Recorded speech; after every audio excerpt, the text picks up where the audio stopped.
ইয়ে প্ৰচৰ এডুকেশ্যন চেনেললৈ সকলোকে স্বাগতম জনাইছোঁ। অলৰেডি আমি এপি অৰ্থাৎ এৰিথমেটিক প্ৰগ্ৰেশ্যনৰ এটা ভিডিঅ' কমপ্লিট কৰিছোঁ আৰু তাত দুটা কুৱেশ্যন অলৰেডি ছল্ভ কৰা হৈ গৈছে। এৰিথমেটিক প্ৰগ্ৰেশ্যনত আমি কি শিকিছিলোঁ সকলোখিনি এবাৰ চাই লওঁ। কি শিকিছিলোঁ তাত এ মানে কি আছিলে ফাৰ্ষ্ট টাৰ্ম চিৰিজটোৰ, ডি মানে আছিলে কমন ডিফাৰেঞ্চ বা সাধাৰণ অন্তৰ, এন কি আছিলে নাম্বাৰ অফ টাৰ্ম, এন কি আছিলে কোনটো পদ শেষৰ পদ, এইখিনি আছিলে এন যোগফল, এনৰ ফৰ্মুলা কি আছিলে এন এতিয়ালৈকে আমি শিকিবলৈ যোৱা নাই, ফৰ্মুলা মনত ৰাখিবা কি আছিলে n/2 twice a plus n minus 1d, বা তাৰ কেতিয়াবা যদি এন দিয়া থাকে তেতিয়া এইটো ফৰ্মুলা ইউজ কৰিম Sn equal to n minus 2a plus an। এতিয়া ইম্পৰ্টেণ্ট ফৰ্মুলা আমাৰ কাৰণে হৈছে এনৰ মিনিং কি আছিলে কোনটো পদ ক'লে ইউজ কৰিম, এনৰ যেতিয়া নাম্বাৰ অফ টাৰ্ম বা পদৰ সংখ্যা উলিয়াবলৈ দিয়ে তেতিয়াও আমি ইউজ কৰিম। এতিয়া নেক্সট আমাৰ কুৱেশ্যন কি আছে সেই কুৱেশ্যনটো আমি চাওঁগৈ। এতিয়া নেক্সট কুৱেশ্যনটো আমাক ক'লে কি find the 10th term of AP2712 বস্তুটো এপিটো গৈ আছে আৰু ইয়াত কৈছে কি এই সমান্তৰালভাৱে 10তম পদটো প্ৰথম কি দিয়া আছে উলিয়াই লোৱা। ইয়াত এ দিয়া আছে, এ কিমান দিয়া আছে, এ দিয়া আছে 2, ডি কেনেকৈ উলিয়াম কৈছোঁ ছেকেণ্ডৰ পৰা ফাৰ্ষ্টটো মাইনাছ কৰি দিয়া, 7 মাইনাছ 2, 7 মাইনাছ 2 কিমান হৈ যাব 5, এ পাই গ'লা ডি পাই গ'লা। নেক্সট কি লিখিমগৈ আমি, এ পাই গ'লা ডি পাই গ'লা, বাকী 10 টাৰ্ম বিচাৰি দিয়া। আমি এ বুলি প্ৰথম পদ বুলি ক'লে এ লিখিলোঁ, 10 টাৰ্ম ছেকেণ্ড পদ তাৰ কেনেকৈ যায় এ যায় A2 A3 তেনেকৈ যায়নে, গোটেইখিনি A1 A2 A3 তেনেকৈতো আমি গোটেই সমান্তৰাল গোটেইখিনি আমি লিখিব পাৰোঁ। A1 A2 A3 তেনেদৰে এই 10 নম্বৰ টাৰ্ম যিটো 10 টাৰ্ম কৈছে তাক কি লিখিমগৈ A10 নিলিখিমনে, আমি কি লিখিব লাগিব তাত আমি A10। ইয়াৰ কাৰণে আমি ফৰ্মুলা এনৰ ফৰ্মুলা কি আছিলে a plus n minus 1d কৰিছিলোঁ কি এই এনটো যিমান থাকে তাৰ পৰা এক এটা বিয়োগ হয়। এতিয়া সেই ফৰ্মুলাটো মুখস্থ নকৰি আমি কি কৰিব পাৰিম, এই 10টো কাৰ জেগাত আছেনো এনৰ জেগাতে আছে, এই 10টো কাৰ জেগাত আছে এনৰ জেগাত আছে। আৰু এই ফৰ্মুলাৰ পৰা চোৱাতকৈ তুমি এটা বস্তু A25 বিচাৰিলে কেনেকৈ লিখিব, এক এটা কম কৰি দিয়া 24 লগত লগাই দিয়া, ডি A50 বিচাৰিলে a প্লাছ 49 ডি, তেনেদৰে এতিয়া A10 বিচাৰিছে, তেনেদৰে কি বিচাৰিছে আমাক A10 বিচাৰিছে। A10 বিচাৰিলে আমি কি লিখিব পাৰিম তেতিয়াহ'লে a প্লাছ 10ৰ পৰা 1 কমাই দিয়া কিমান হৈ গ'ল 9d, আৰু ওপৰত ভেলু জানা ভেলু পুট কৰি দিয়া, এই জেগাত কিমান লিখিম এই জেগাত 2 9 লগত d ইনটু হৈ আছে ব্ৰেকেট দি দিয়া, ডিৰ জেগাত কিমান পুট কৰিব পাৰিম 5, কিমান হ'বগৈ 2 to 2 লিখা আৰু এইফালে 9 into 5 45 কিমান 47, তেতিয়াহ'লে ইয়াৰ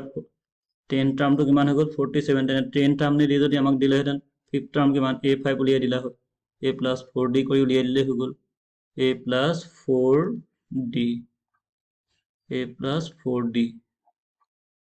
4d নিজে উলিয়াই চাবা এইটো কুৱেশ্যন। এতিয়া এইটো কুৱেশ্যনত কৈছে কি এই কুৱেশ্যনটোত কৈছে যে which term of the AP21 18 15 is minus 81 also' is any term 0, ক'লে কি এই এপিটোৰ কোনটো পদ মাইনাছ 81 হয়। এপিটোত কি দি আছে 21 18 15 গৈ আছে, তেনেদৰে এইটো কি হৈ গৈছে ডিক্ৰিজ হৈ গৈছে, ডিটো মাইনাছত ওলাব,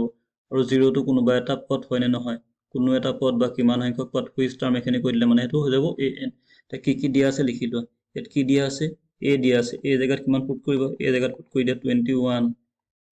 ডি জেগাত ডি কেনেকৈ উলিয়াম 18 মাইনাছ 21, ছেকেণ্ডৰ পৰা ফাৰ্ষ্টটো মাইনাছ কৰি উলিওৱা, কি হৈ গৈছে ডাঙৰটো অকণ মাইনাছ আছে, মাইনাছ 21 পৰা 18 মাইনাছ কৰা কিমান থাকিবগৈ -3। এতিয়া নেক্সট আমি এইটো কুৱেশ্যনত দুটা পাৰ্ট আছে, ফাৰ্ষ্ট পাৰ্টটো ছল্ভ কৰিম। ফাৰ্ষ্ট পাৰ্টত কৈছে কি -81টো কোনটো পদ বা কিমান সংখ্যক পদ অৰ্থাৎ হুইচ টাৰ্ম। এতিয়া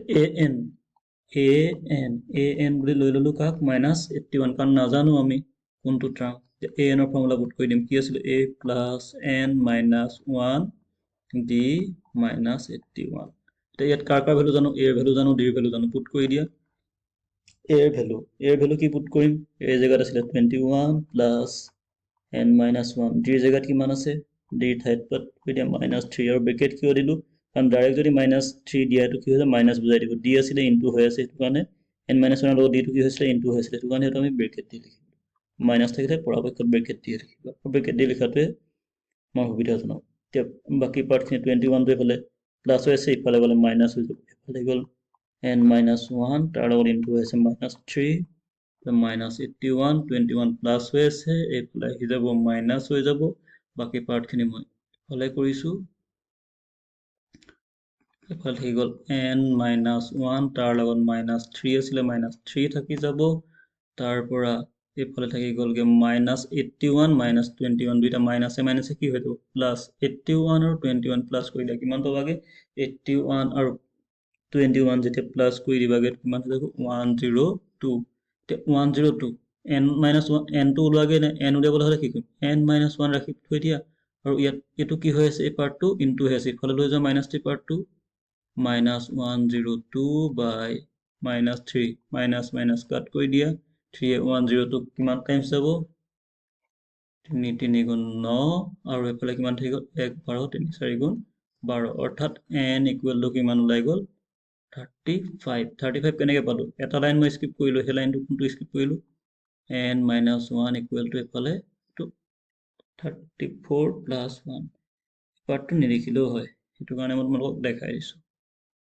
কোনোবাই বুজি নোপোৱা বুলি দেখাই দিলোঁ কিন্তু যিমান পাৰা কেলকুলেশ্যন শ্বৰ্ট কৰিবা কাৰণ এইবিলাক MCQ দিয়া চান্স বহুত থাকে এই 35টো কোনটোৰ কাৰণে n ওলালে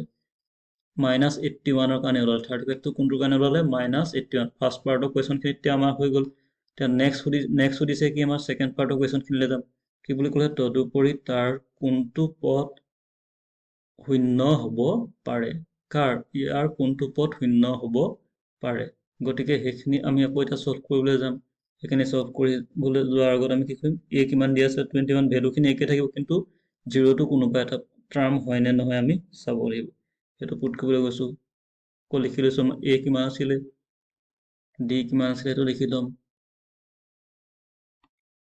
a আছিল 21 d আছিলে -3 a আছিলে 21 d আছিলে -3 এই জেগাত লিখি দিলো 21 d জেগাত হৈ গ'ল -3 আৰু সুধিছিলে কি কোনো এটা পদ 0 হয় নে নহয় কি বুলি কৈছে আমাক কোনটো পদ শূন্য হ'ব কোনোবা এটা পদ শূন্য হ'ব পাৰে নে নোৱাৰে যদি পাৰে পাৰিম লিখিম আৰু যদি নোৱাৰে নোৱাৰিম লিখিম আৰু কিন্তু তাৰ আগতে কৰি চাব লাগিব কেনেদৰে কৰিম এতিয়া আমি an এইটো an লিখিব an কিমান হৈ যাব 0 একেদৰে কৰি যোৱা an ৰ ভ্যালু কি আছিলে a plus n-1 d equal to 0 value put কৰি যোৱা এই জেগাত কিমান আছিলে 21 প্লাছ n-1 -3 ইকুৱেল টু 0 21 এফালে প্লাছ হৈ আছে ইফালে লৈ যোৱা আৰু এফালে মাইনাছ এইটো ইনটু নজনা পাৰ্টটো ৰাখি থৈ দিওঁ 21 এফালে প্লাছ হৈ আছে ইফালে গ'লে -21 হৈ যাব আৰু বাকী পাৰ্টখিনি মই ইফালে সলভ কৰিছোঁ ইফালে n-1 থাকি গ'ল -3 এফালে ইনটু হৈ আছিলে ইফালে যাবগৈ ডিভাইড হৈ যাব আৰু ওপৰত আছিলে 21 মাইনাছ কেনচেল গ'ল 3 কাট কৰা 3 7 যা 21 এইফালে থাকি যাব n-1 ইকুৱেল টু 7 আৰু n equal to 7 plus 1 equal to 8 তেতিয়াহ'লে n ৰ ভ্যালু কি ওলালে ভগ্নাংশ বা মাইনাছ ওলালে জানো নাই ওলোৱা নহয় ফ্ৰেকশ্যন বা মাইনাছ নাই ওলোৱা নিগেটিভ নাই পজিটিভত ওলাইছে আৰু হোল নাম্বাৰ ওলাইছে ইয়াতটো কিমান লিখিম 8 এইটো এতিয়া ভ্যালুটো কিমান পালোগে আমি 8 n ৰ ভ্যালু 8 পালো গতিকে এটা 0 কোনোবা এটা টাৰ্ম হ'ব পাৰে নে নোৱাৰে যিটো আমাৰ AP আছিলে 21 18 15 এই APটোৰ কোনোবা এটা টাৰ্ম যদি 0 হ'ব পাৰে নে পাৰিব কোনটো টাৰ্ম হ'বগে তাৰ 8 নম্বৰ টাৰ্মটো কি হ'বগে